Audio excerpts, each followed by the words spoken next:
Are we ready? Okay. Good evening, everybody. Welcome to the City of Palatka City Commission meeting. It is June 11th, 2026, and it's 6 p.m. I'm calling the meeting to order, beginning with the invocation led by Commissioner Campbell and the Pledge of Allegiance led by Commissioner Bourne. Please stand if you're able. Please join me in prayer. Dear Heavenly Father, God, we thank you for this day. We thank you for your grace. We thank you for your mercy. God, we ask as we go forth with this meeting that you give us this wisdom, knowledge, and understanding to make sound decisions to move this community forward. We ask that you bless every individual that is under the sound of my voice as well within this community. We pray these prayers in your name. Amen. Amen. All right, please join me in the pledge. Pledge of allegiance to the flag of the United States of America and to the republic for which it stands, one nation, under God, indivisible, with liberty and justice for all. Roll call, please, Madam Clerk. Commissioner Davis? Present. Commissioner Campbell? Present. Commissioner Boren? Present. Commissioner Jones? Here. Mayor Carrera? Present, we have quorum, thank you. Has everybody had an opportunity to read the minutes from May 28th, 2026? Motion to approve. Second. The motion and second, all in favor? Aye. Any opposition? Thank you. On to public recognitions, presentations in the Spotlight Department of the Quarter. Mr. White. Good evening, Madam Mayor and Commissioners. It is with great pleasure that we announce the Streets Department as a Department of the Quarter. The City of Palatka Streets Department is housed under the Public Works umbrella and is overseen by Daniel Nicholson, Superintendent. Other staff members include Ben Parrish, Supervisor, Terrence Buford, Douglas Johnson, Laborer, Andrew Powell, Equipment Operator. Over the past several months, the Street Department has made significant progress in improving the city's infrastructure, appearance, and safety. Recent accomplishments include a complete cleanup of the bridge and walkway areas, removing approximately 30 bags of trash, as well as the cleaning and edging of the nearly 10 miles of sidewalks and gutters throughout the city. Crews have also trimmed and lifted trees and brush along pathways at the riverfront and are continuing work at the Brunson House and Booker Park. In support of public safety, they are actively lifting low-hanging tree limbs citywide to meet FDOT clearance standards and improve roadway visibility. Improvements have also been completed along the bike path to Highway 17, where vegetation had been cleared and ongoing brush cutting efforts are creating a safer and more inviting space for residents and visitors alike. Additionally, the Street Department addressed a long-standing drainage issue in the James A. Long community by removing a problematic drain, cleaning and flushing the drainage trench, and replacing missing grates to restore proper functionality. These efforts reflect the department's continued commitment to maintaining and enhancing the quality, safety, and appearance of the community. Please join me in congratulating our Streets Department as Department of the Quarter.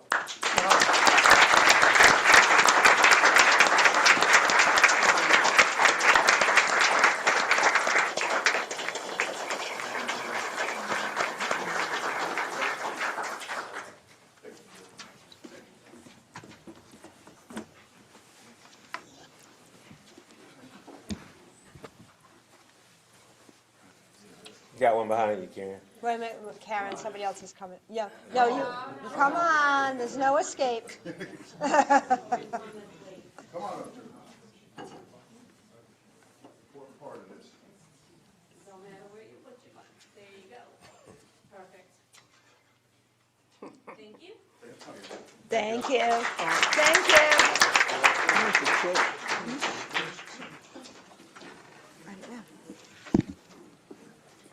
Mayor, may I say something too? You can. While you guys are going back to your seat, I'd like to also commend the department. I had a citizen call about the bikeway, I don't know what it's called, the bike trail that had not been cleaned in a certain area. And I reached out, of course, to Joe, who reached out to his team. And I actually saw one of the neighbors who reported it, and they had glowing remarks about the city's street team. So I just want to personally say thank you as well on their behalf. It's very noticeable, so thank you for all you do.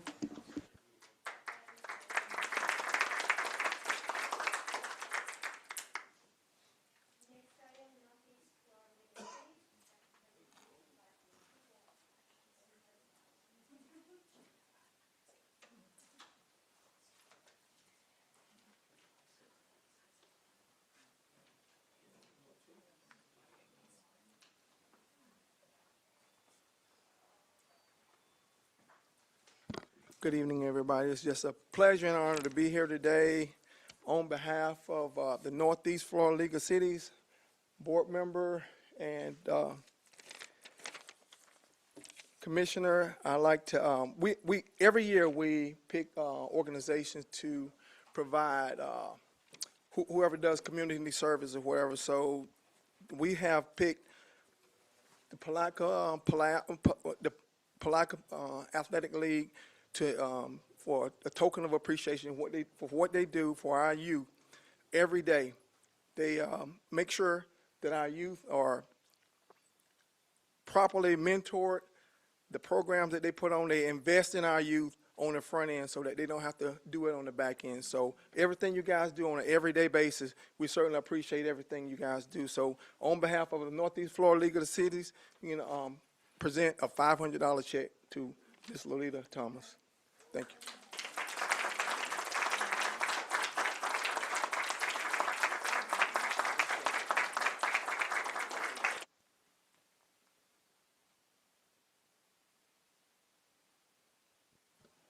Just want to say thank you, Commissioner Borum and the League of Cities.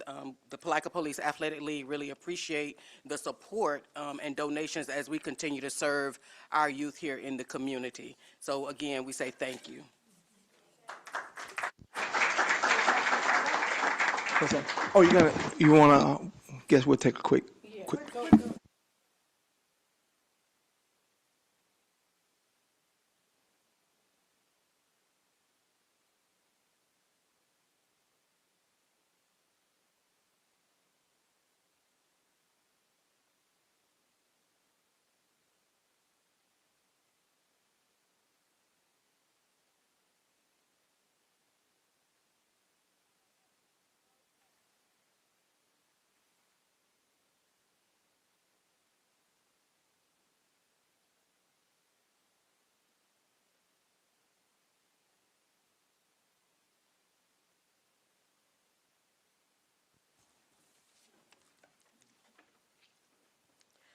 I'm going to read our proclamations for this evening.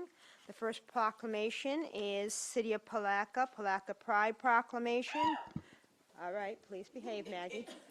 Whereas the City of Palatka joins the federal government and countless municipalities across the state of Florida to observe Pride Month in honor of the history of the lesbian, gay, bisexual, transgender, queer, and intersex LGBTQI+ liberation movement, and to support the rights of all citizens to experience equality and freedom from discrimination. And whereas the rainbow flag is widely recognized as a symbol of pride, inclusion, and support for social movements that advocate for LGBTQI+ people in society.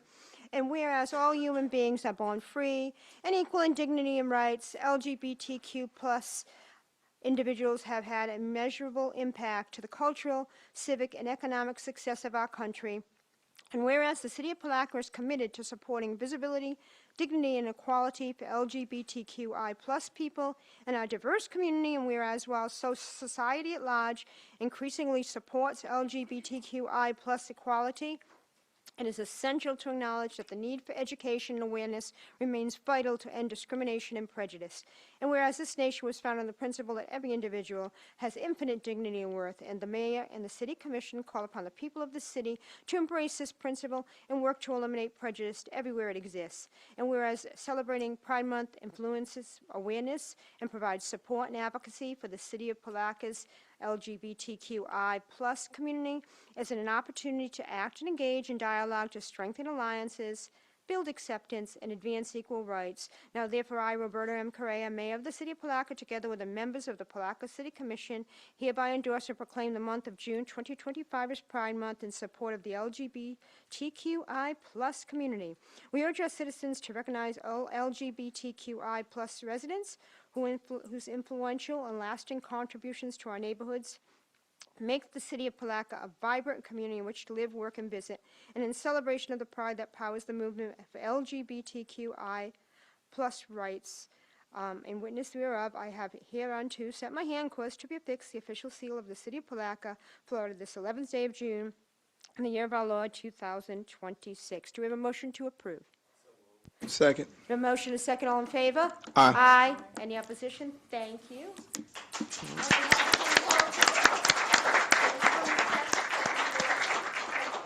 And if you want to say a couple of words? I would, thank you. Good evening, everybody. Growing up, part of the LGBTQ community here in hyper-Christian, Republican-red Putnam County was no picnic. I was bullied in school. I remember a kid saying he would get queer cooties from me and my friends if he got too close to us, having to take issues of physical bullying that my friends experienced to the resource officer, and feeling like the community here and my community in Interlochen did not want me, period.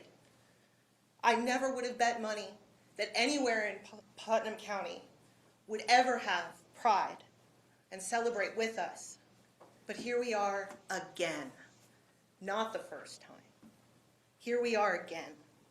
In recent years, the onslaught of attacks on the trans community specifically has caused two of my friends and Putnam County residents to flee the state of Florida. One going out of state and the other so scared that they fled out of the country. The pin I wear tonight is to signify their presence with me in spirit.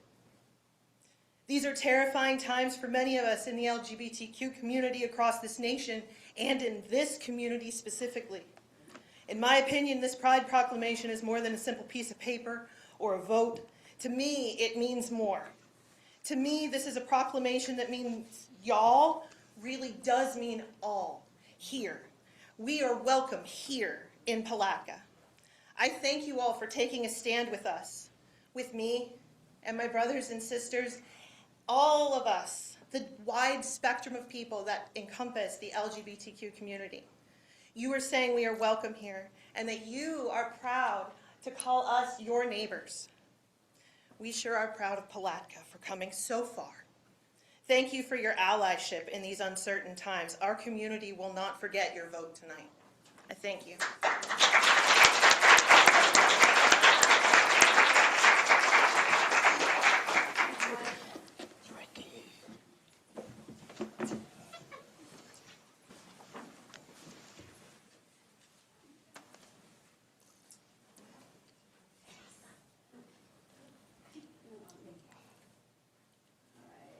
Got it. Thank you. Thank you. Where's our PIO?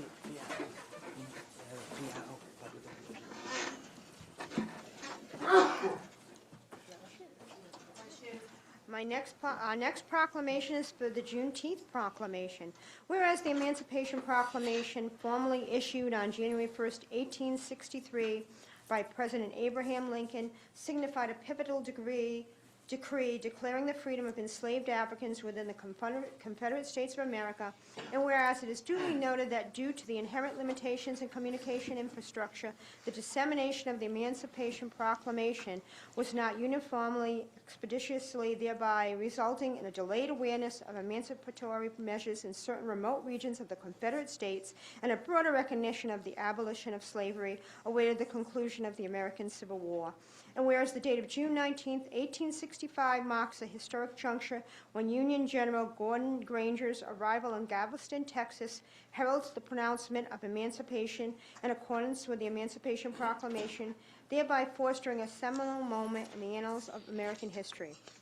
And whereas the term Juneteenth, a linguistic amalgamation of June and 19th, has since been embraced to denote the significant historical milestone commemorating the formal cessation of slavery in Texas and throughout the Confederate States, And whereas commencing on January 1st, 1980, numerous states and municipalities across the United States have avowed Juneteenth as a sanctioned occasion, thereby recognizing its profound historical import and venerating the emancipation of enslaved African Americans.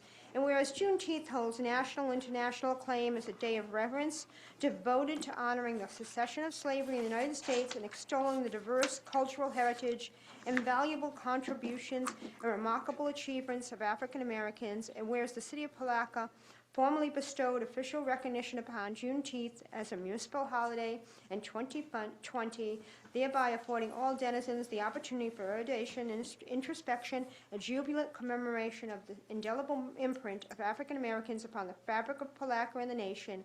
And whereas Juneteenth serves an enduring reminder of the ongoing quest for liberty and equity, beckoning all citizens to reaffirm their steadfast commitment to the ideals of justice and equality.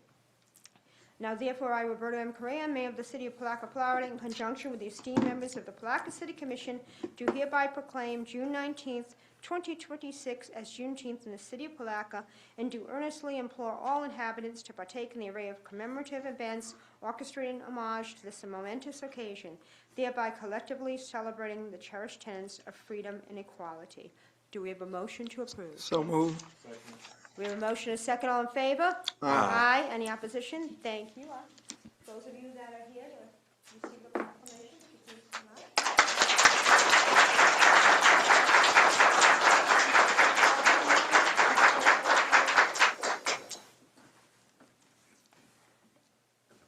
Commissioners, on behalf of the proclamation that was given to us for Juneteenth, the statement, "We the people," is truly inclusive and a time that we justly needed in this climate that we live in. No one is free unless we all are, to be who we are, whose we are, when we are. Thank you.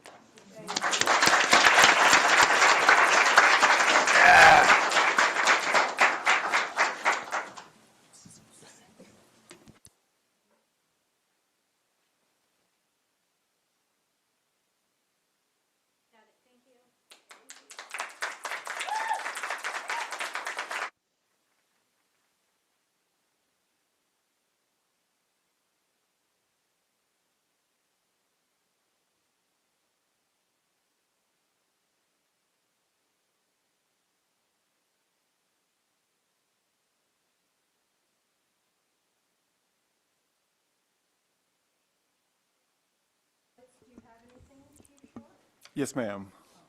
Mayor and Commissioners, I'm going to ask Ms. Pierre to come to the podium. She has some items for you and would like to give you an update.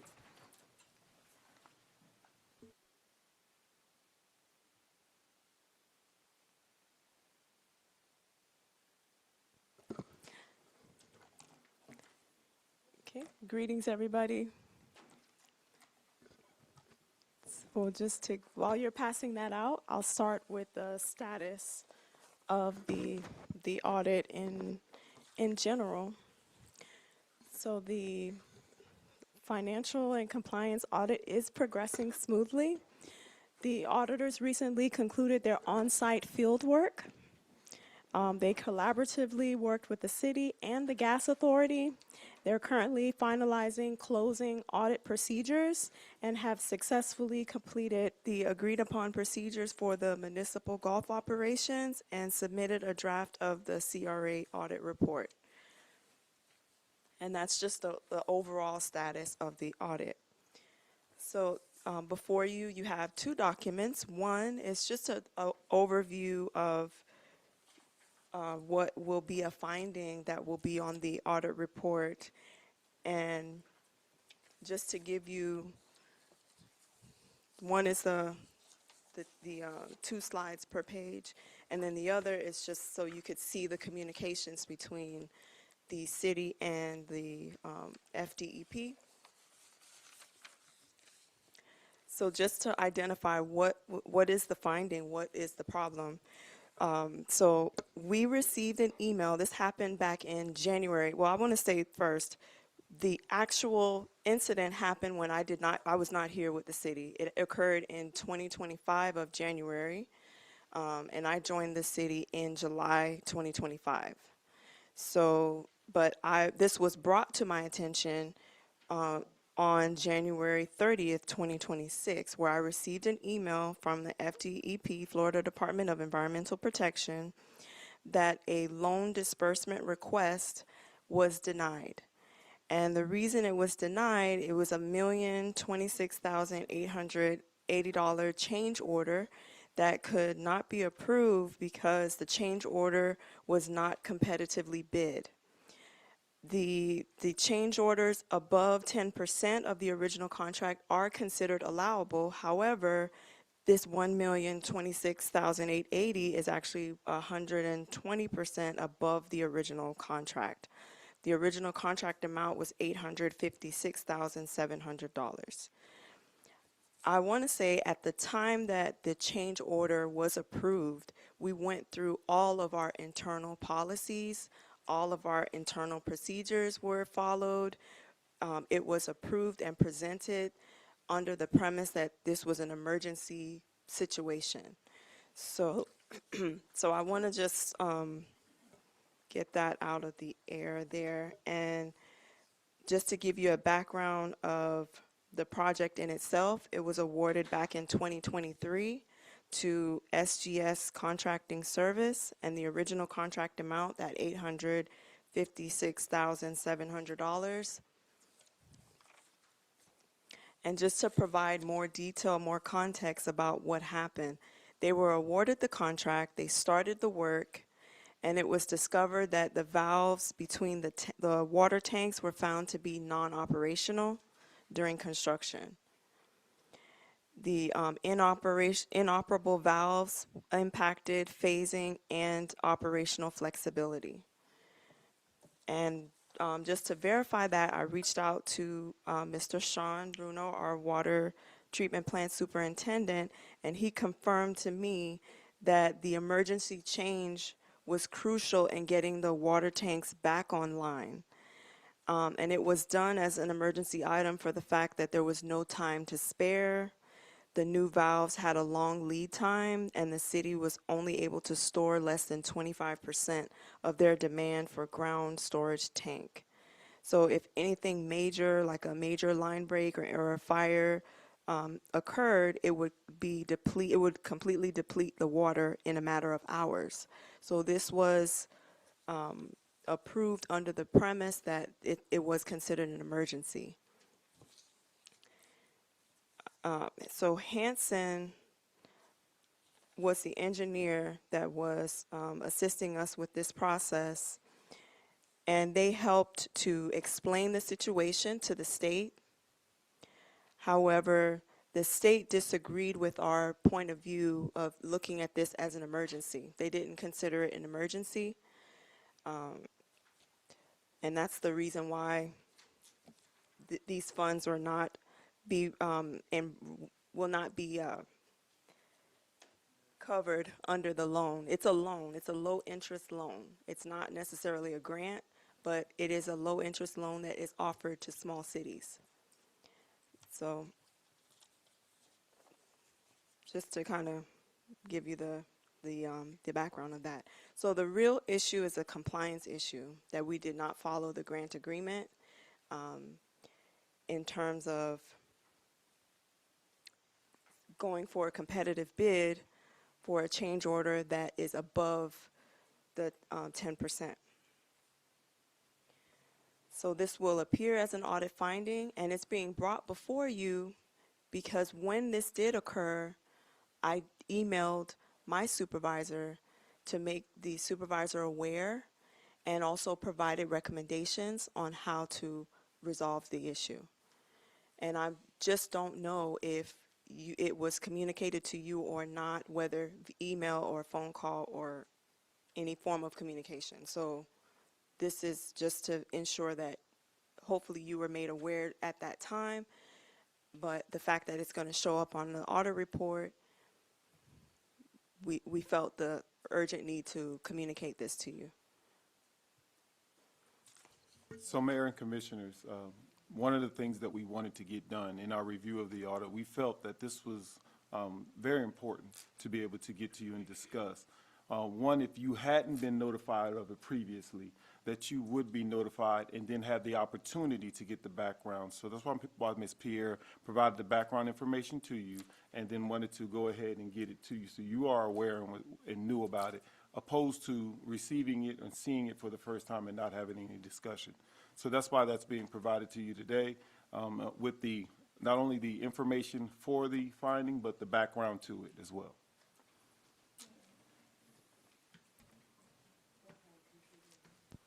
Thank you. I can't speak for the other commissioners, obviously, but this is my first time seeing this and being made aware. And I want to thank you for proactively bringing this to us before we see the audit.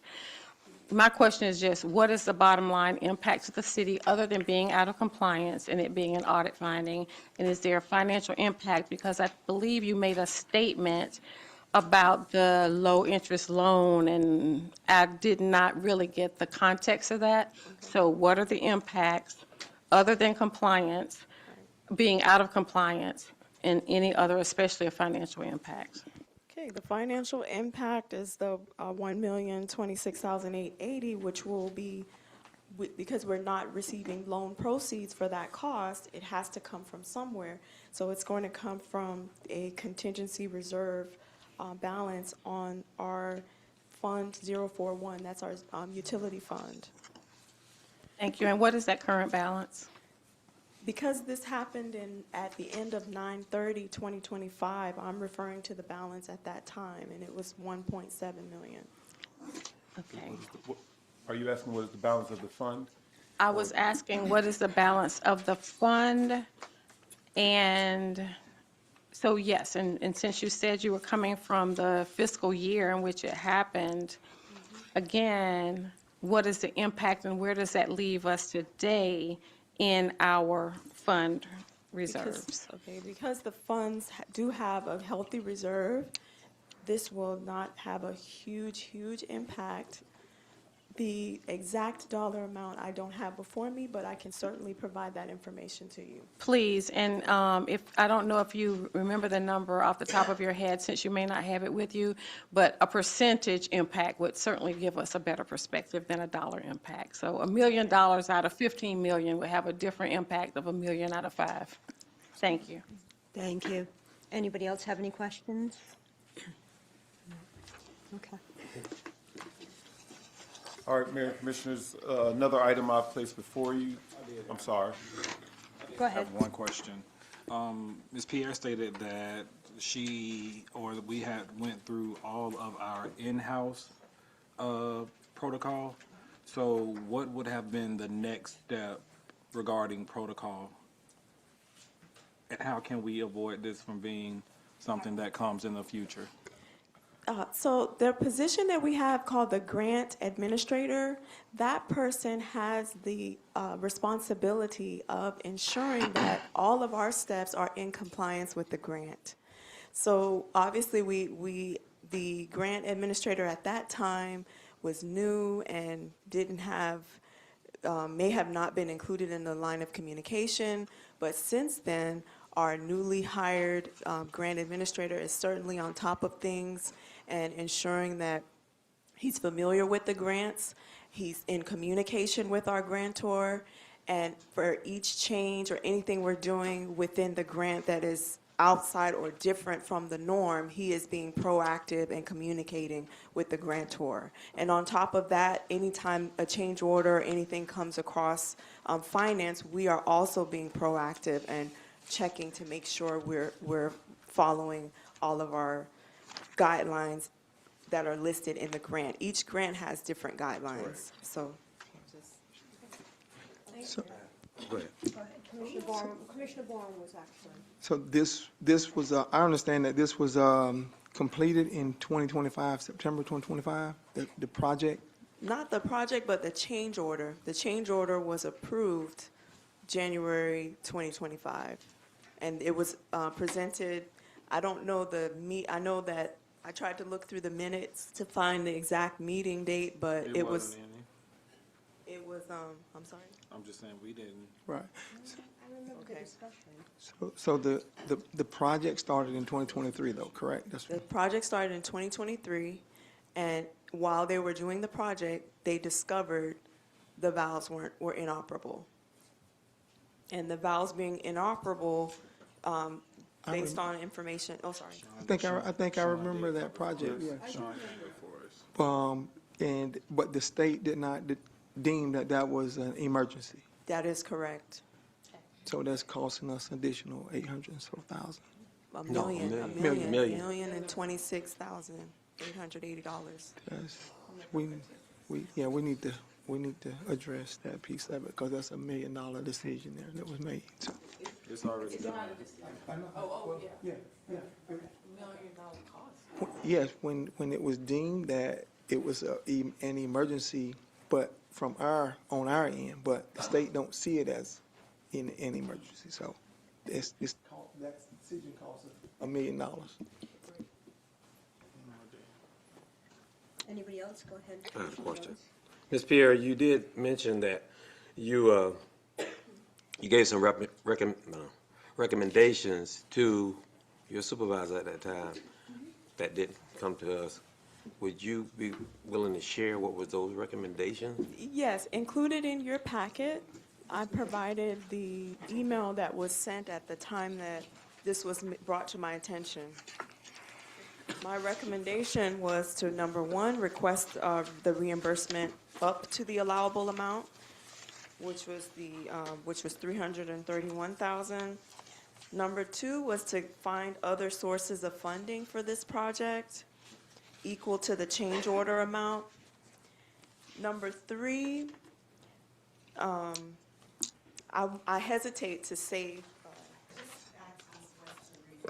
I actually already searched my email and I never got anything.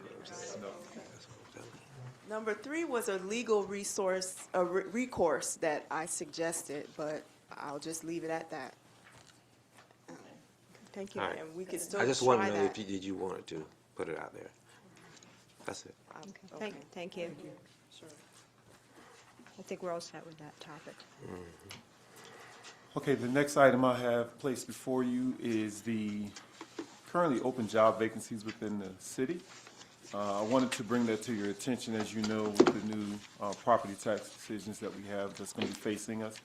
I wanted you all to be able to have a discussion and possibly provide some direction on us moving forward as it stands currently. You see the open positions currently, soon to be projected retirements as of July 1, and then the cost associated to each is on that separate sheet. And I'm willing to answer any questions you have. Go ahead, Commissioner Davis. Clarification, Chief Shaw. So these are the vacancies that we have and the projected vacancies effective July 1. For these vacancies, are they funded in the current budget? Yes, they are. They are all funded in the current budget. For the current vacancies, I want to know, why are they vacant? Have we put out to bid? I see it's a potential job freeze. I'm not following. Why are they not filled, and why is this coming to the commission if it's budgeted and approved? So just want to understand. I think, though, it's more for going into this next budget year to give Thank it you. Okay. consideration. That was my question. That's my interpretation, that Okay, we're looking got at it for the future Okay. issues that may come up Okay. in terms of the funding we may or may not have. Okay, I Correct. understand.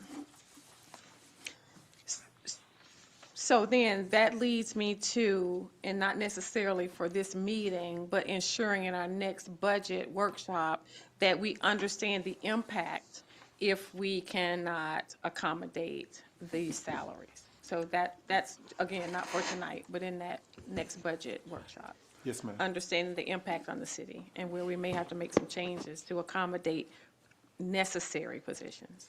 Yes, ma'am. Go ahead. I think she hit it on the latter part of her statement with regards to when we talk about impact, we not only talk about the impact to the budget, but we also talk about the public safety and well-being of our citizens as well. So as we have this conversation, let's be mindful, because some of the things that I see listed, I would not want to take away when it comes down to the public safety in our community. So I would like to just strongly suggest, as we move forward, that the commission not only look at the budget, but look at the holistic picture, which is public safety and the well-being of our citizens. I agree. We were going to have to take a deep look at the core services, and then beyond that, what we may be able to deal with. So that's part of our budget conversation ongoing, and we will have to seriously look at all of this. Well, I want to make a point. I asked Chief to bring this to our attention so we'll have situational awareness going forward and being forward thinking, because we know we may have to make some drastic changes, maybe some cuts, tightening up the belt of our budget. And so when you look at what's presented to us, it's $651,000, and that's your salaries, not including benefits. So that could go upwards to $1 million with these open positions. Now, you ask yourself this question: would you rather leave these positions open and we have this room to work with, or later on have to come back and make cuts? So, yeah, when we're talking about the budget, I think this is a good time to evaluate the importance in prioritizing the positions that we feel. All the positions are important, but it's just like if you're at home, you decide you're going to pay the light bill or you're going to pay a cable bill. So I think just being responsible, we should look at it that way. That's all. So situational awareness is why I asked the Chief to present this to us so we would know. Thank you, Chief. Thank you. Go ahead. Point, if I may, we requested an operational audit and a personnel audit. I don't know where we are, and I know, Mr. White, you're new in your position, but again, if that's some information you can bring to the budget workshop, because there's more to evaluate than just this list of open positions. We really need to look at all of our positions in light of potential tax income changes for the city, and to just make sure we're being effective in using our dollars effectively for key positions first, to Commissioner Campbell's point, community safety, public safety first. But I think we need to look at this globally at this time because of the potential impact of the vote on taxes that could impact our income. Yes, ma'am. We will take that and we will run with it, okay? Thank you. Yes, ma'am. Thank you. Anybody else have anything? Thank you. Do you have anything else? I do have one more item. Okay. I think we provided you a couple of weeks ago with the projects list, and you had opportunity to see where we were with completions on the projects list. But I wanted to take this opportunity to just speak on several projects that has been completed. And what I realized is that when I gave you the projects list, you had all projects that were currently being worked on, and we didn't get a chance to highlight those completed projects. So I wanted to be able to just take a minute to talk about some of the projects that's been completed within this year, and to, with that, discuss the last item that I think we could celebrate for completion. The first project was the police and fire department parking lot, was just completed recently. It's at 100% complete. The Bronson Mulholland, the Tillman House, the Palm Bowl Park, Shawbuck Park, Jenkins, River Street Wall, Pride of Palatka 2, roadway improvements, Oaks, airport access control gates, airport FDOT, and the fire station wind traffic. And finally, I know you guys have been waiting to hear. I guess you're notified today, but the Public Works facility is 100% complete.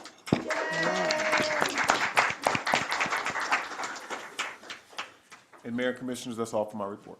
Thank you. I can sleep at night knowing they don't have to I'm sure people, facility. people in that neighborhood can sleep better at night without trucks going out the crack of dawn too, so that's a good thing. And it didn't cost us $7 million. It was presented. Good excuse. I'm going to open the floor to public comments. These are public comments for items not specified or listed on the agenda. I do have one yellow card. You have 3 minutes. Please give your name and city and town of residence. Pam Garris.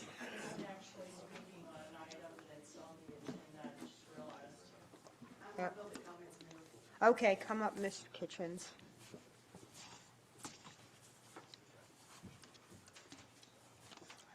Elizabeth Kitchens, Palatka, Florida.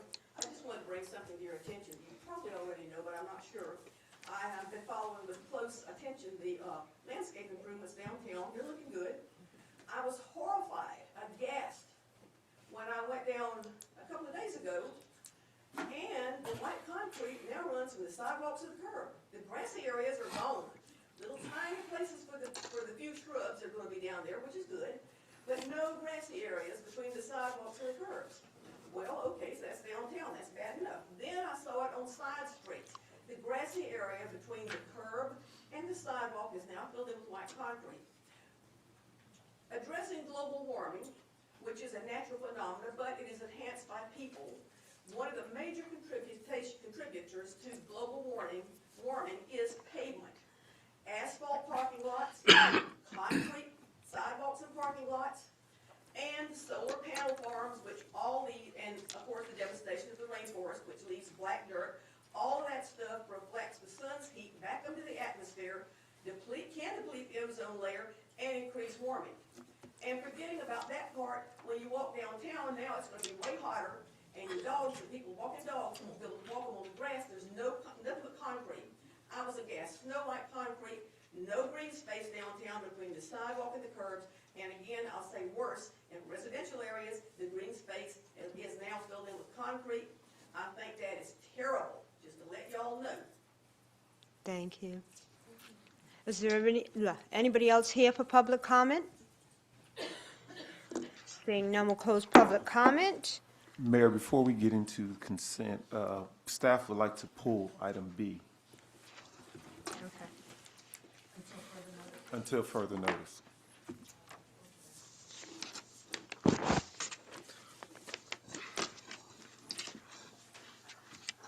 Is there, on to consent agenda, do we have any other items to pull? There was one that a citizen asked me to pull, and that's 6A A? for Okay. discussion. Same. I'd like to pull A, D, and E. So A, B, D, and E so far? B is pulled, Yes. but B's- A, D, E. Okay. Excuse me, anybody else?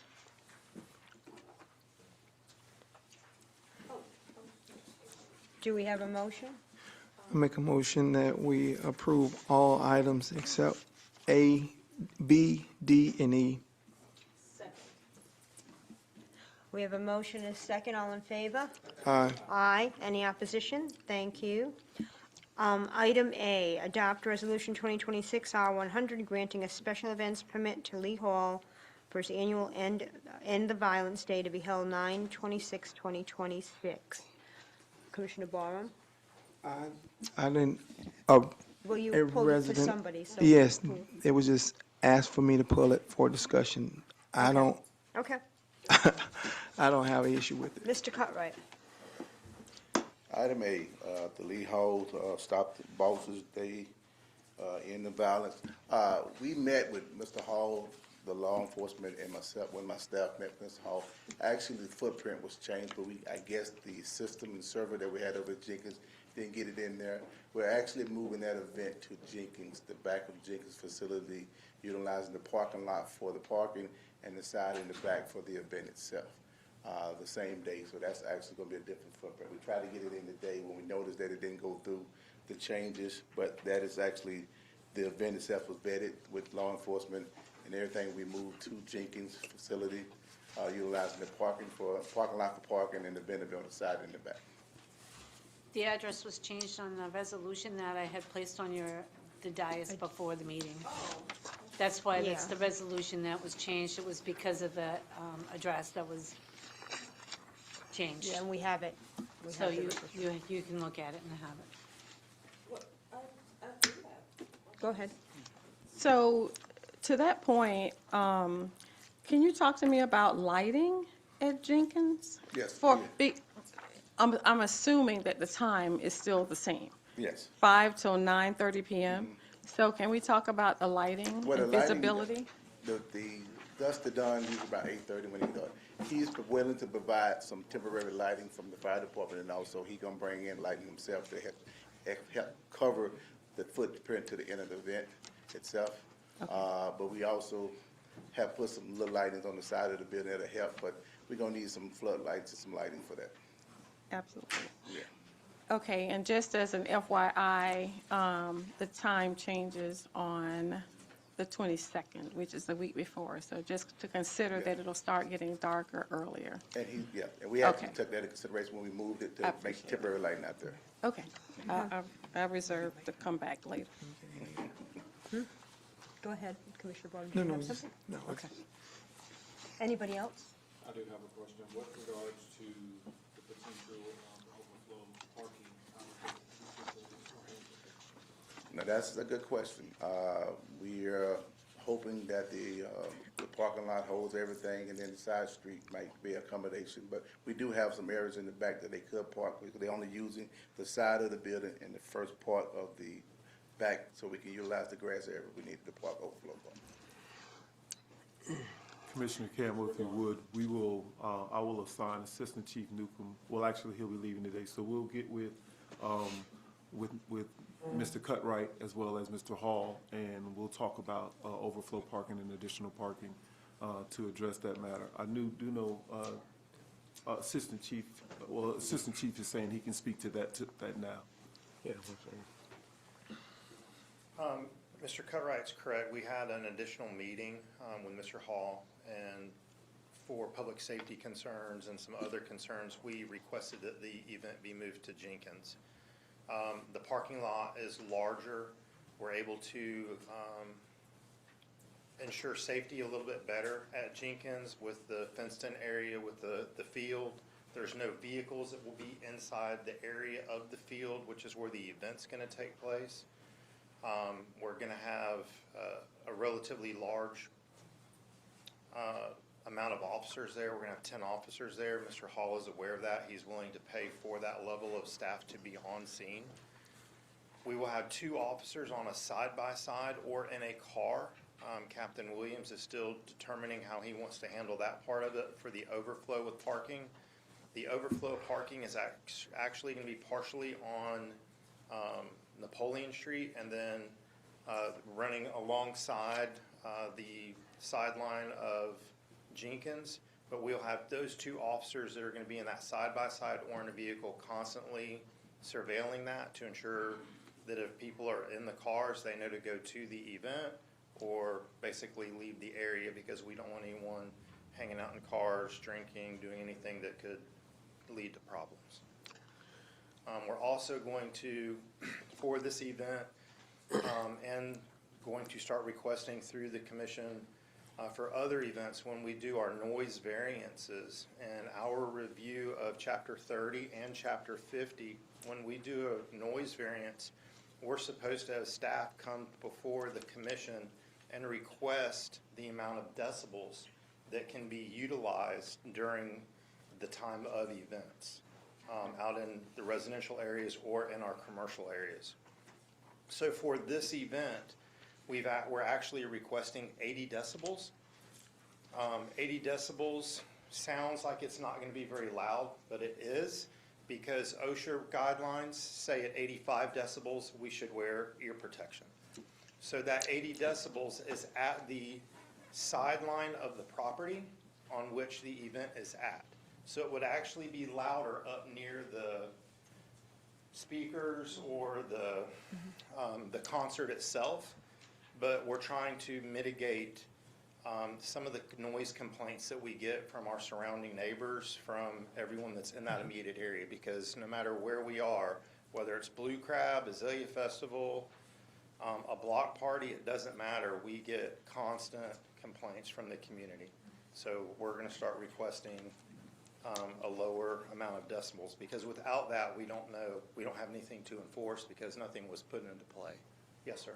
I'm concerned about when you speak to the side of the facility, are you talking about the concrete basketball area? No, sir, actually on the roadway. No. I'm kind of bouncing back and forth. You took care of the question that I had for the parking. I'm talking about the actual location of where things are gonna be housed. The block party itself? Yes, the event itself is, majority of the event is gonna be in the back of Jenkins. And then they're gonna utilize the basketball court for stadium and other stuff for the vendors for the event itself. As a recommendation, if that is to take place, you're putting the sound closer to the resident's house. If there would be any recommendation for a suggestion, that open space in the back should be utilized for any music or stage. That's what's gonna be in the back. You just said on the side. No, the vendors gonna be on the side. Vendors, Okay, I didn't get that understanding, so that's why I wanted to make sure, because on that side, that is the closest to the street and closest to someone's backyard, actually.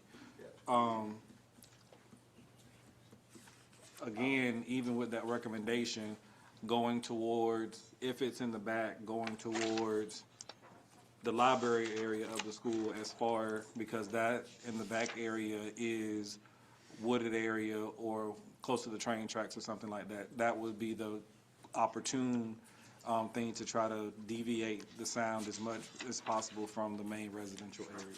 Yes, sir. We can make that adjustment. Anybody else have anything? I just wanted to make sure. Okay, go ahead, Commissioner Well, I Barton. think Commissioner Campbell already addressed it as far as projecting the sound toward, away from the residential areas toward the non-residential areas. So you are saying that the sound will be going towards the woods or Yes, track, yes. railroad The track? tracks. Yeah, make sure it Tracks, doesn't the go swamp, toward any residential areas, redirect it as toward. much as possible. Go ahead, Commissioner Davis. I have more of a statement. I'm done with my questions, but I do want to make a statement because I know this is a contentious subject in our community, and I see the posts online, but I want to make my statement about block parties and these events because I will not reply online, but I'd like it to be on the official record in this meeting, is one of the things that's challenging as a commissioner is balancing the desires of the public, and they're varied, and what our responsibilities are as a legislative body. But what's important when we get these kind of requests, that we need to vet not who's bringing it or what the event is, but whether the applicant meets the city's established requirements and legally meet our requirements so that we can mitigate public safety risks. And so we want to make sure everyone in our community has equal treatment under the law, that public safety is in place, and that everybody in our community has community access, regardless as to what the event is, as long as they are law-abiding citizens meeting our requirements. So I just want to say today that I support the right of all community organizations and members to apply for and receive consideration for special event permits. And as a commissioner, my responsibility is to ensure that every event meets the criteria and standards for public safety, security, insurance, compliance, our ordinances, as you're hearing today, that we vet. I do not want to ignore the fact that we've had past incidents that have caused concerns in our community. But they should give us information so that we can, in a stronger position, plan for safety, rather than that to become the sole basis for denying any application. If an applicant satisfies the city's requirements and our public safety professionals determine that risk can be appropriately managed, then I believe every event deserves consideration. So I just want to make that statement in public and acknowledge that I'm well aware, even as a citizen, the things that have happened in the past, but not to judge or cloud our judgment and our rights and responsibilities of people and our responsibility as commissioners. So thank you. Thank you, and I do appreciate all the effort that's been made to come up with a solution to meet as Commissioner Davis said, our requirements, but also to still allow people to have that space and time together and have those events. So this is certainly a great solution and compromise, and we'll hopefully see how it goes. I'm going to open the floor to public comments. Ms. Kitchens, you have a card, I do know that.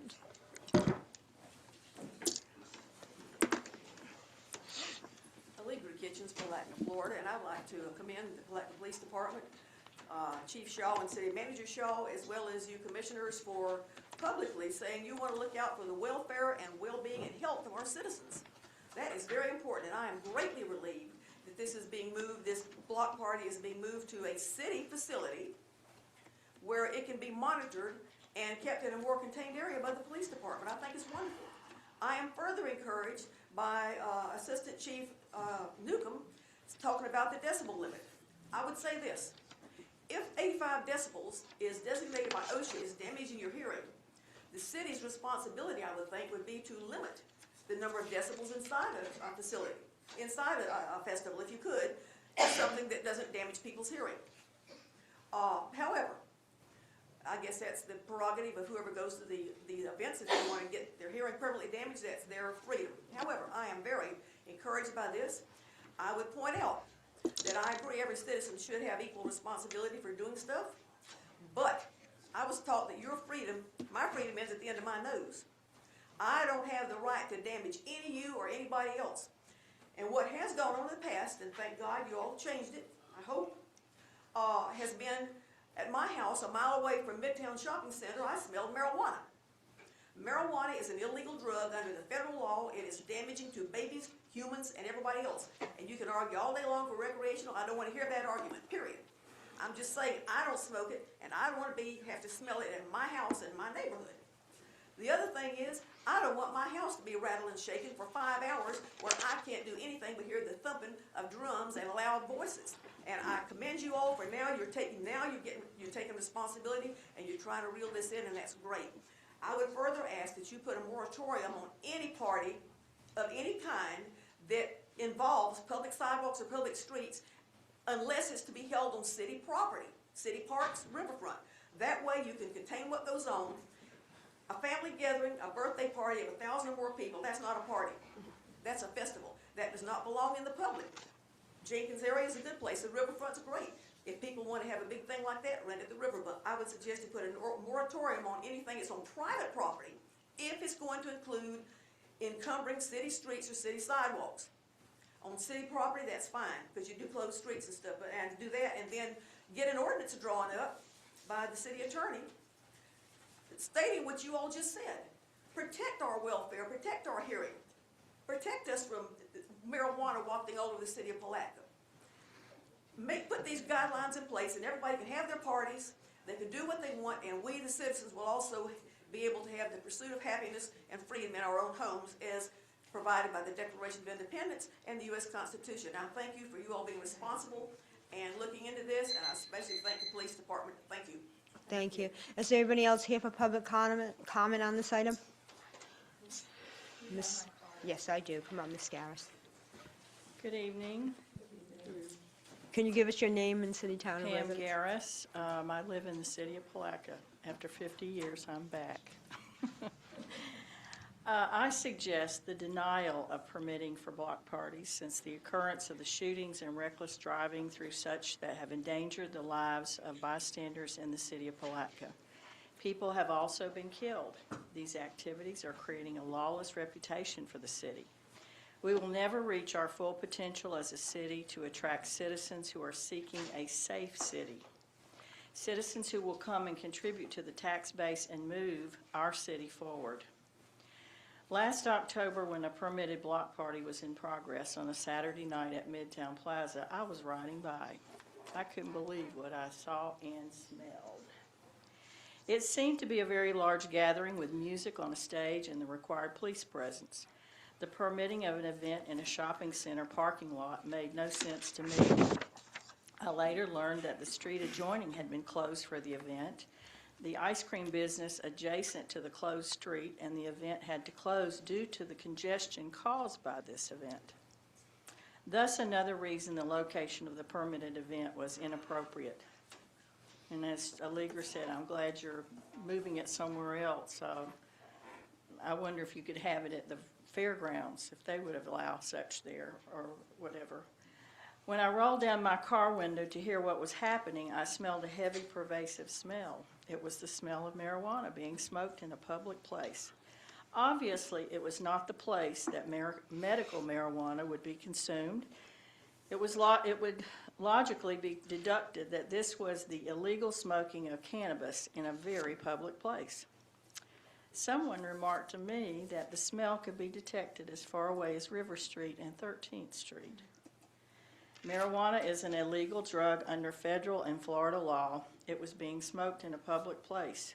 The smoke from the illegal drug was wafting outside the boundaries of the permitted party at Midtown Plaza, Palatka, harming or possibly killing children and animals.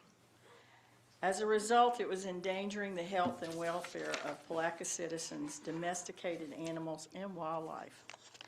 These destructive illegal activities must end in the city of Palatka. Thank you for allowing me to speak, and thank you for your service to the city of Palatka. Is there anybody else here for public comment? Seeing no one close public comment, do we have a motion? Motion to approve. Second. We have a motion and a second. All in favor? Aye. Any opposition? Thank you. And we're pulling item B from the agenda. D, adopt resolution 2026 R107, memorandum of understanding for the Newtown Museum. Thank you, Mayor. I asked for that item to be pulled. I have a couple of questions. And Mr. Cutright, please, thank you. My first question is, I know that the city attorney made some recommendations. Were those recommendations either addressed with the other party and updated in the? Yes. Okay. And it went back for review with the attorney? No. So in the last review, you all assigned me to do the review with Mr. Hill and review the contract. We took the recommendations that Attorney West had, which Mr. Hill had no problem implementing. And we also made some minor other adjustments. The rest of it had been reviewed in its entirety by Attorney West. Okay. So that takes me then, and maybe I misread. So can you confirm, I have the MOU here. I'd like to understand, I know one of the recommendations that was brought up was about designating the $25,000 because it's a 5-year MOU. And did I see in there the recommended change for the commission to consider that based on budgeting at that time, annually, I think is what I'm trying to ask. Do I see that in the MOU? For us, the I don't remember recommendation for the seeing it. commissioners to come So back if- and make changes. Yeah, if you would look at, here, I'll pull up the MOU. If you'll look at the section for the city's responsibilities, and it says the city with the $25,000 allocation for the Newtown Museum and Cultural Arts Center, the way it's written in the 5-year MOU proposed to us would indicate, if we approve it as it exists, that we're allocating that, we're committing ourselves to doing that for 5 years. each of the 5 years. I saw a recommendation from the attorney for the commission to be able to consider that each year based on city revenues and to make sure we could accommodate that without obligating ourselves preemptively. So, would you like a page number, or No, can someone? help me? So, in hearing what we heard from the commission on It's that page date, 3. Go ahead, sorry. in hearing what we heard from the commission on that date, in our conversations, we did not address the cost association. We left that to you all to be able to decide if you wanted to move forward with the allocated amount, or if you were going to be able to reach an agreement to change that amount. And that's part of the MOU. We didn't want to address with changing the amount without you giving the overall approval, because the amount was going to be approved by you all. And that's what our discussion was. Mr. Hill, if you'd like to come up and speak a little bit to us, but that's what our discussion was in our meeting. Just want some clarification on our commitment. And I think in light of what may or may not happen, we don't know for certain, I think we have to be a little more cautious about automatically assuming that we can afford $25,000 a year for 5 years. But that was, with the option in there, which was the annual fundraiser that they were supposed to have would be offsetting, and if they raised more than the amount that they were requesting, then we would get a portion of a percentage of the surplus. That's correct. And that's we great, also- but it's contingent on raising that money. Well, we also included a clause that allowed for other events to be done at the same mutually agreeable amount until the 25,000 was taken off the calendar as well. But the clause that we put in there for the $25,000 allocation is minimal compared to the commitment that you've made to the ship store and some of the other places that you have without the same consideration. So if you're going to do that, I would say that all similarly situated people should be placed in the same position, as opposed to us being in a position where we're now looking at the lesser amount as the means for which we're doing it, because those other contracts are longer and the allocation is higher, with the risk being higher. We're the only one that's offering a profit share. So, Mr. Hill, if I can Go ahead, go continue, ahead. if I can still have the floor. I'm not, you're referencing something else. But, and my question is not in comparison to others. I just want to make sure going forward that we're establishing a sustainable mutual agreement between Newtown and the city, especially in light of our current climate, with potentially limited revenues and making sure that we are fiscally responsible. Again, that was my one question. I'm not saying if we can that I don't want to, because I do want the city to have a vested interest in this project. I just want to make sure we're not committing preemptively the city to something that we cannot foresee whether we can do that, and then we're stuck here. So that's number one.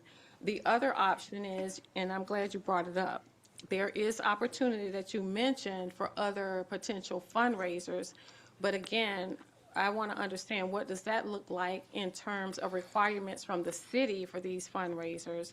Because I want to make sure we don't get into a business that we should not be in terms of events. One of the things we're trying to do is make sure our events are hosted by community partners and that the city does not get into the event business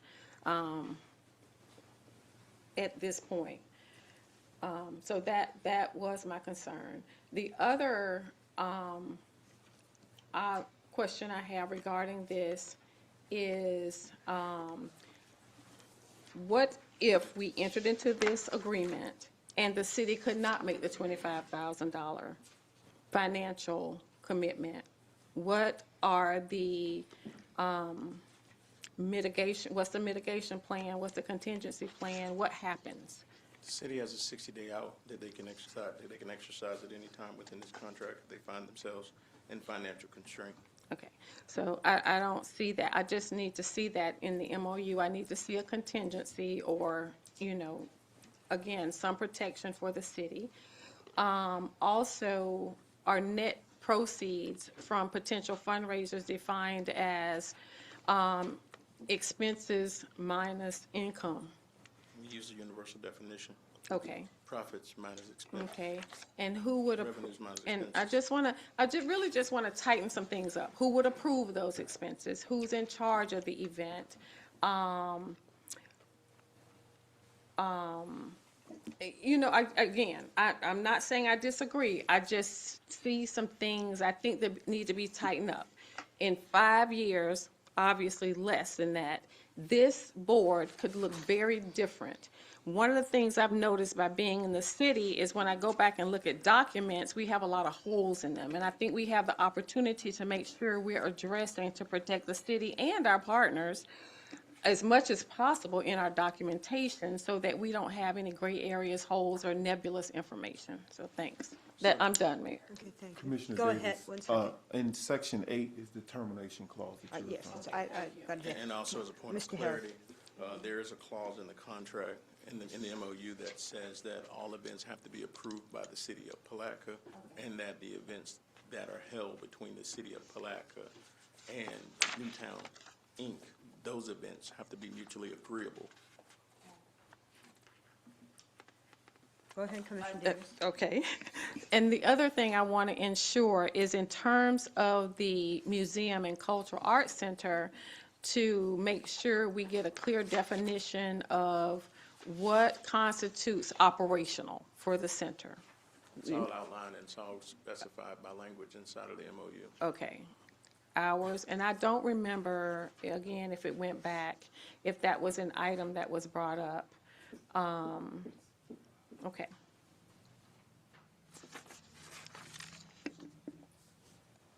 Okay, I think that is, you know what I think is missing, and you guys can direct me. Go ahead. I will. I just want to make sure you're good. Have the woo-saw sometimes. Okay, I just didn't understand the language, body language. I just want to make It was sure. negative. Well, I'm trying not to be. I'm just listening. well, if you have an issue, perhaps someone else can speak on behalf of this don't- project, I'm just because I'm listening getting to the concerned. Go ahead. My next question is this. I believe what I'm asking for are SOPs and parameters for the museum. I believe that's probably what I'm really asking for, that we don't have. And if that's in process, let me know. But there are some items I want to understand from the museum and the organization of how the museum will operate. Some examples of are, that I guess I'm questioning, we're talking about hours, we're talking about type of volunteers, we're talking about, do we need risk management if the volunteers will be working with children? And again, I know I'm going deeper than this MOU, but I want to make sure we're entering into, because I know this is a new program. It's a new cultural arts center. And I know you guys are working, and there's some good work that has been done, but I really want to make sure the right things are in place from both sides so that we can make sure we're creating and supporting a sustainable operation. Thank you. So we've identified we went over with staff what the policy limits are. We identified the amounts, we increased those amounts from the original presentation to make sure we dealt specifically with those issues. Museums are low-risk type facilities based upon the way they are. What we're doing at this point is establishing the ability to move forward with the museum, which came at the directive of the commission. In order to put all those other pieces of the puzzle together, those pieces come after. What we're doing now is establishing the foundation of how we establish. When we get into operational hours and all those different pieces, that is the next step of where we are. We are at an early phase, so we are way in the weeds in so many ways of what we're doing as it relates to where we are. What we are creating is the foundational relationship which gets to the establishment of this facility. We don't have any of the things necessary, from the build out to the exhibits to all those pieces. You are putting all of this together no differently than the way the operational pieces were put together in any of the other joint ventures that the city has in place, whether that's operating the ship store, whether that's operating the water taxis, whether that's operating your contract that you had with the Larimer Arts Center and the Art League in the past. All those pieces to the puzzle are built after you establish the contractual relationship and you have the commitments in place so that you can bring all those things back together and give it all. And there's input because it's a mutual agreement as to how certain aspects are done. We are early in the process, and this is the piece that makes it a reality. From there, you move forward and you move those other pieces into place. But what we've done is given a memorandum of understanding, which allows for there to be movement towards operation of a facility that has already had commitments in place as it related to the $690,000 that came from the state, as well as the ARPA funding and the additional funding that came from the city and the hardening of the facility based upon certain things that were put in place. Thank you for your response. I will agree to disagree with some of the comparisons you made, though. Thank you very much. Thank you. Anybody else have anything? Commissioner I just Campbell? want to make a general statement with regards of when statements are being made that we take in consideration. Not everyone's standpoint or stance is the same as us all referencing events. While there are events that the city has put on or anything of that nature, I don't want it to be perceived that, of course, we don't want to get in the event business, but there are events, again, that we just can't steer away from. And when we make open statements regarding the position of the entire commission, that may not necessarily be true. And that's my statement, and it doesn't require. That's fine. And I want to make a statement that I hope carries out for the rest of the time I'm on this commission. I can only speak for Commissioner Davis. And so if it sounds like I'm making statements for the commission, I want to clarify that I'm not, because I don't have that authority. But thank you for your feedback. Anybody else? Go ahead, Commissioner Jones. I just want to ask Ms. West, her position was stated that we know we appointed a chief to be the liaison in this. However, it seems that some other communication went on and it didn't get back to us, and you didn't take an active role. So we're not inept enough to know the legalities of all of it, and I really would like to know your position on it. And if you didn't look at it and you haven't approved it, I would like for that to happen. No, it was never recirculated back to me for review. My understanding was that was at the commission's direction. The points that I made in my email dated April 29th identified certain sections that were of concern in my regular contract review. I made some suggestions. I provided language to consider revising. In my brief overview of the current MOU that's in your agenda packet, it does not look like, I haven't done a point-by-point comparison of what I raised in my email, but it doesn't look like these changes were made. So But I have not done a thorough review. Commissioner Campbell. And I'll ask this, and just out of general curiosity, how does something make it to the agenda without going to the proper channels? I believe this was at the commission's direction, that they did not want me to be reviewing this contract. I made my observations, I put them in writing, and it was actually these. I don't think that was the direction. I don't think that was the intent. I think the intent was to have Chief Shore as the contact, but it was certainly with your review and input. I don't think that, maybe we weren't clear, and I'll give it that. We were very clear. I think we was pretty But clear. I want to, again, my question is, there are meetings that take place prior to commission meetings. And with reference to my understanding, anything that comes to the agenda is something that is discussed in a departmental meeting. And it's my understanding that it's the intent of all parties to play a part in what is being presented to the commission.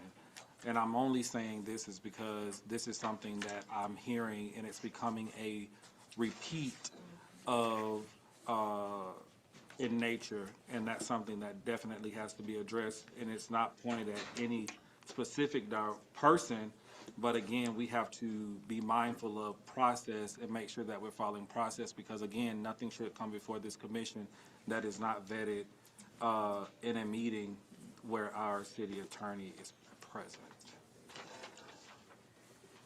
So if I may? Go ahead.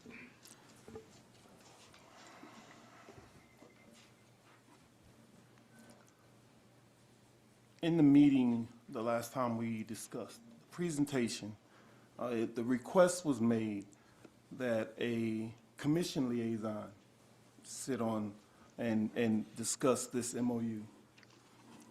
The decision made was that I be the one to discuss and sit down with the party, with Newtown Museum, to discuss the MOU.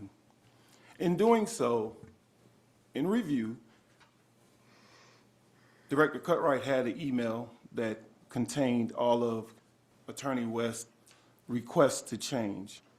When sitting down with Mr. Hill, myself, and Mr. Cutright, we went over all of those items, requests that they would like to be changed, and they were all changed within the MOU. With that direction, that what we believe we got from you, we then in turn put the MOU back in front of you. It was never an intent to not include anyone or to mislead your direction, is what we perceived, and correct me if I'm wrong, Director Cutright, what we perceived the instructions were. And that's what we brought back. That's what we did, and that's what we brought back to you. The changes, again, included in, Commissioner Davis, you asked about facility use, and it's included in Section 5. We asked about the renewal term, and again, I told you that's included in Section 8. We asked about the insurance. It's included in Section 10, and it was increased. And compliance and safety is number 11, and it was discussed as well. There was some things that, again, that wasn't on Attorney West's recommendations that Mayor Hill, in our discussion, agreed that might be beneficial if we changed in benefit of this city, and that was also done. And then reviewing everything that we had, again, we brought the items back to you. And I'll leave it there.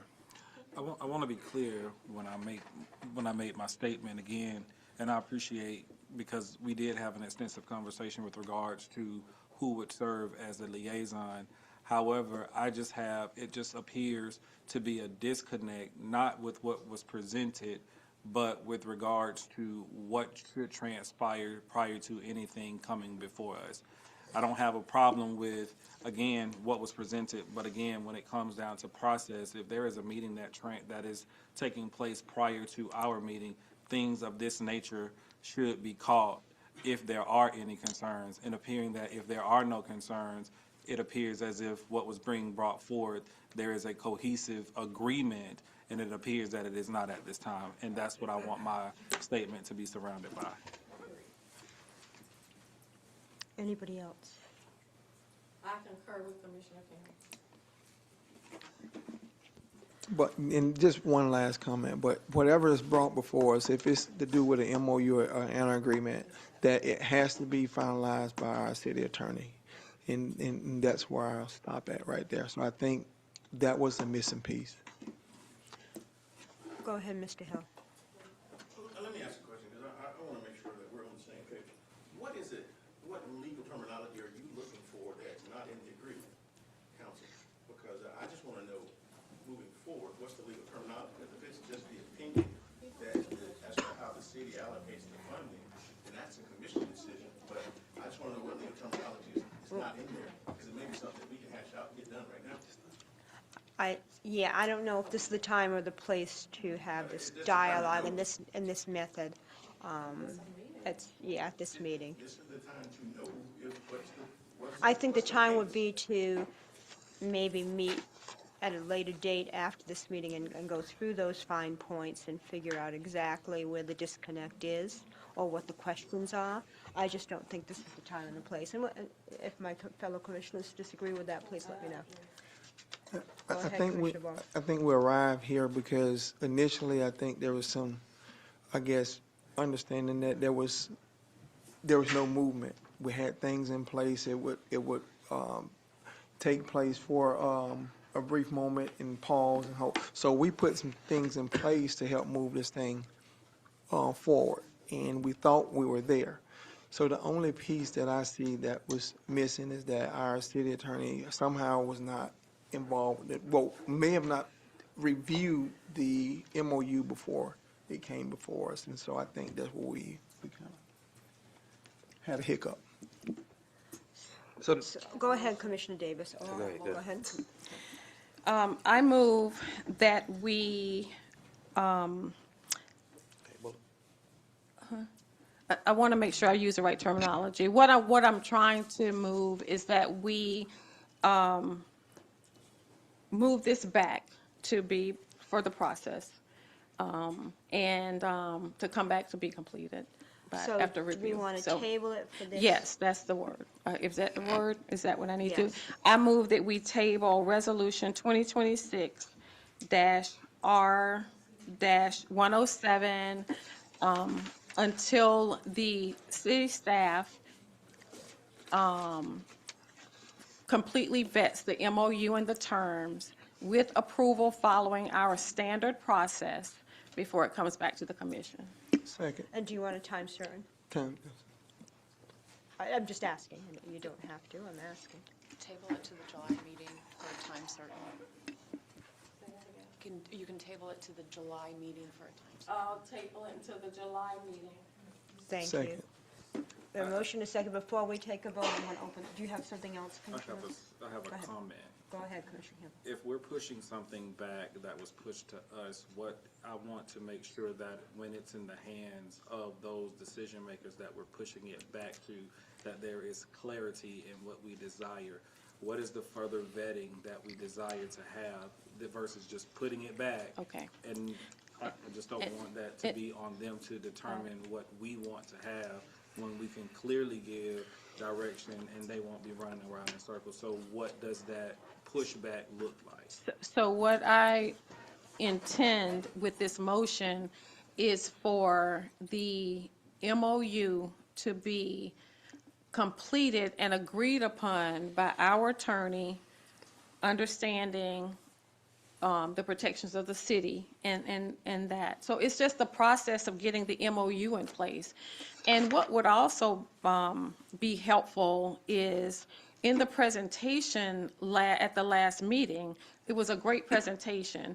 I also think there's an opportunity to provide us a timeline of next steps with this project. I think that would also be helpful. Mr. Hill mentioned some items that will follow this MOU so that we can also make sure we're staying abreast of the timeline, targeted timelines and standard process. That was my understanding, but I'm open to additional information. Again, I just wanted to know what it looks like, and again, I want to make sure that staff, if there is any additional information or request that you may have or clarification, allow it to be said at this time so that we can make sure that this is That this will be, in hopes, the final product that returns to us. correct, Mayor. So thank you. And I'm going to, at this moment, open, before we take a vote, the floor to any public comment. Is there anybody here for public comment? Ms. Kitchens?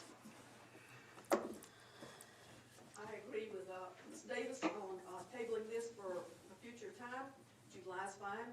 I would like to point out that this is not the first time the city attorney has been told to stand down, basically, and then when she doesn't get involved, then she gets complained about. What I would suggest, based on Mr. Campbell's suggestions and some of Ms. Davis's, please, not at this meeting, but please set a policy governing this. Like you all said you want the city attorney involved in everything that involves them. Make it a written policy so that the next 55 times this comes up, all you have to do is, well, the policy said that she's to be involved in any type of contract. Make it a policy, and then you all don't have to discuss it at each meeting. It doesn't keep on coming back and biting you in the butt. Thank you. I think a job description does that. That's automatic. Then you need to put Reagan on the city attorney. Thank you. Thank you. Is there anybody else here for public comment? Please just give your name and city time. I stand before you as the chair of this committee, that advisory committee that you put forth. And we have worked diligently trying to get this project to the point that we are here.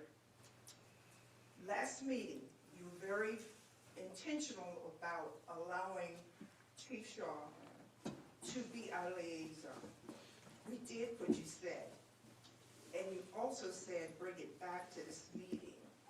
I understand discussion. I totally understand that you have to have the city's best interest at heart. I get it. But what I do not get is that when you piecemeal something to anybody, I don't care what organization it is, when you piecemeal a situation and then we come to you getting ready to deliver something, we get sent back to get work done. I want you to be concise, precise, to whatever it is you need from us, because we're willing to do that. We want to work with the commission, not against it. Now, with the information that we got prior from the attorney, we worked on that with the right heart and dedication to get this work done. Now we're back to the 9th hour, and you're kicking the can down the road again. Of course, I want it in order. I want it to be sustainable. But what I do not want is that this commission have an advisory commission, put forth and do the work, and we bring it to you, and you look at us as if we have a hidden agenda. That's how we feel. I don't know if that's the intent. We want clarity to do the job that you asked us to do. That's all we're asking. The vetting part is not on us. We did what we were supposed to do. So we're looking to you to do what you're supposed to do for us. Either let it go forward or tell us you're not interested. Don't do a bait and switch on us. Chief Shaw gave us his all. We worked with him. We worked with the stuff we got from your attorney. I get it. But if we have put forth what she wrote and placed it in the position that it is in front of you, now you're saying she should have seen it again. Whatever the policy is, but don't make up a policy in the midst of a negotiation. That's all I'm saying. Does everyone get vetted like this? Thank you.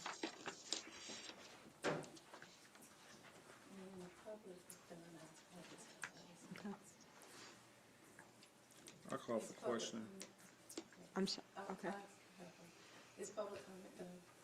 Oh, I was going to just find that out. Is there anybody else here for public comment? Seeing none, we'll close public comment. Go ahead, Commissioner Davis. Oh, Commissioner Campbell. well, I just want to make a statement that the commission does not give direction. We give direction to the city manager. The city manager manages city staff. What I want to clarify is that the work that needs to be done on the city side, because that's the only people we impact from this commission. But we cannot sign a document with legal ramifications and commitments without our city attorney approval. Thank you. Thank you. With that, we have a motion and a second. All in favor? Aye. Any opposition? Thank you. On to E, adopt resolution 2026 R105, granting a special events permit to Mark Rinneman for the Amerizy Portfall for the Tall Ship Amerizy visits Palatka. Mr. Cutright? This applicant came in several months ago and spoke with the city manager about bringing a boat here to do some shows. Myself, Public Works Joe, we vetted his need to see if we could do it. We made some changes to the dock for it. We put a 20 amp something to accommodate his need if we did the show. The perimeter is a four series show that he has going starting on June the 24th. Which app do you want to open? None. Okay, and it started, the boat would dock here on June the 20th, and then he has several shows that he'll do the 24th, July the 1st, July the 3rd, and then he'll take a break and come back on July the 8th, because we needed the 4th of July, that area to be cleared out for a minute. From Joe's point of view, he said the dock could accommodate his need, so that's why we vetted it, and then we brought it to y'all for y'all approval. He had came in and talked to the previous city manager several times, so that's why we've been working. Commissioner Davis has questions. Imagine that. My question is, I have a couple of questions. My first question is, you answered about giving access because I know they'll need electricity. The second question I have is concern, which we've spoken about before, Joe, which has nothing to do with this request, but ensuring that there's light getting down to the dock, because we don't currently have lights, do we, on our dock? And I know when I saw the application, there was I believe, a plan set up if there may be chairs on the dock for some of the concerts or people on the dock. Just want to hear about the safety. So with that in mind, we have been working diligently to put low voltage walking lights down the entire dock. So we're in the process of that right now. We should be done within 2 weeks. It's a low voltage walking light down low. They're very strong, so they can't be kicked off. They're brass, and they put out a good light for safety. So safety is our main concern right off the bat from the public works perspective. And we did give them a dedicated 20 amp outlet out there, so they have power out at the end. So at times of events, we were also considering roping off the rounded area in the back so we can have people not fall off the dock. So we are working on all areas of safety for that member. Thank you. And then my next question is for Mr. Cutright. July 3rd, I believe there's an event already at the riverfront. Yes. Is there coordination between the two parties for that? And I Yes. suppose this can kind of be part of that event. Yes, they Thank you. both talked, and we actually had conversation with both of them, and both of them agreed that the footprint for both did not affect the footprint for the event they have, so they can be coexist at the same time. Thank you. Thank you. Any further questions? No? Anybody else have any questions? With that said, I'm going to open the floor for public comment. Is there anybody for public comment on this topic? Seeing none, we'll close public comment. Do you have a motion? Yes, move to adopt resolution 2026-R-105. Second. We have a motion, a second, all in favor? Aye. Any opposition? Thank you.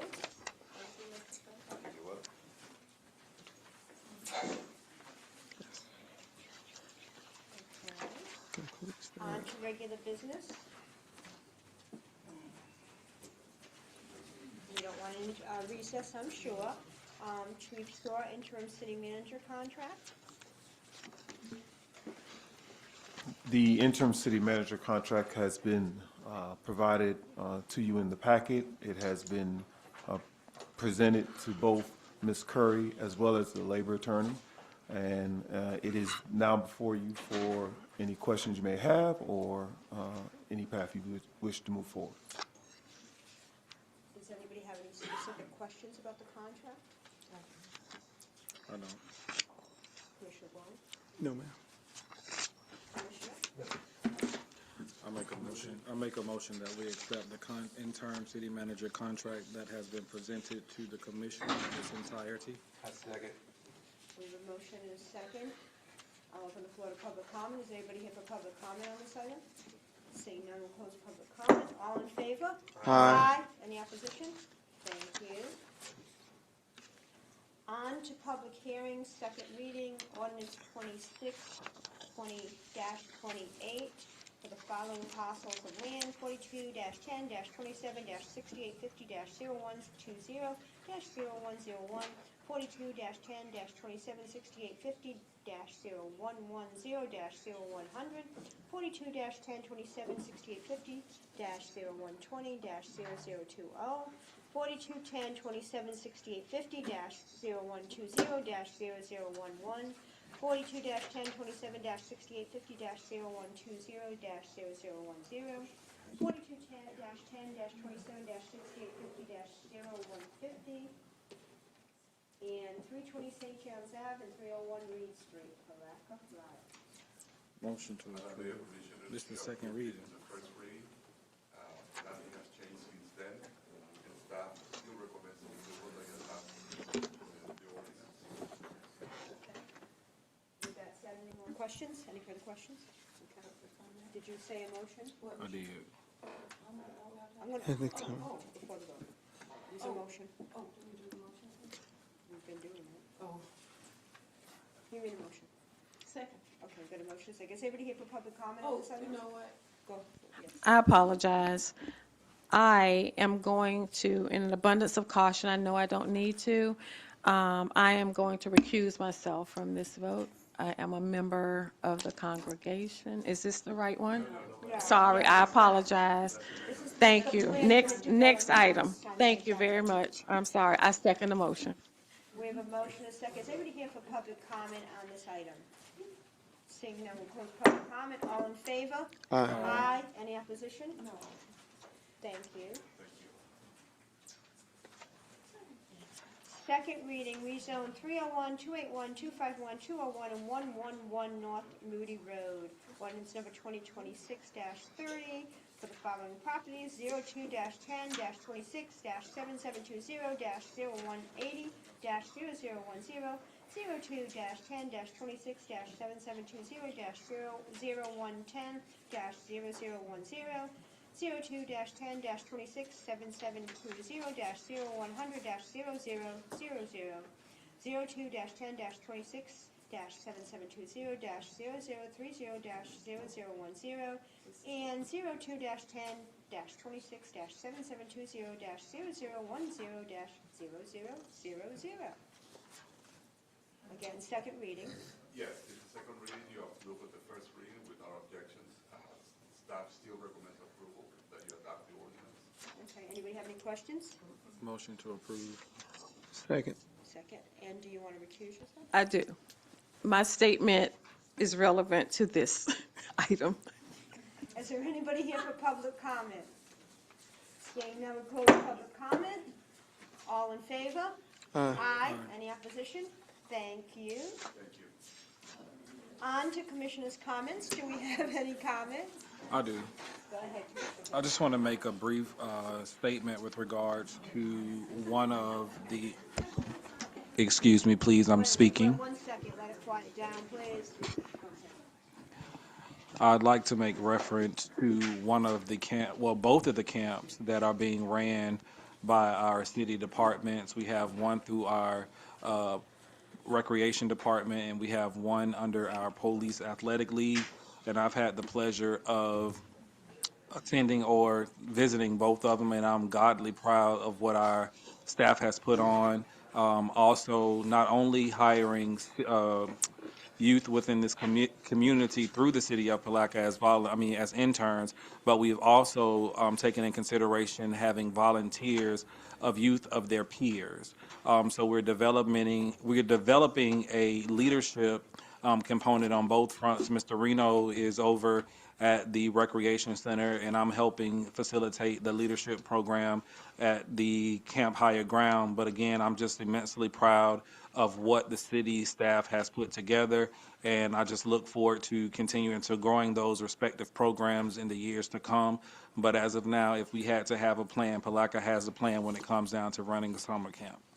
Thank you. Commissioner Jones, do you have anything? I currently do not. Okay. Commissioner Borum? No further comment. Commissioner Davis?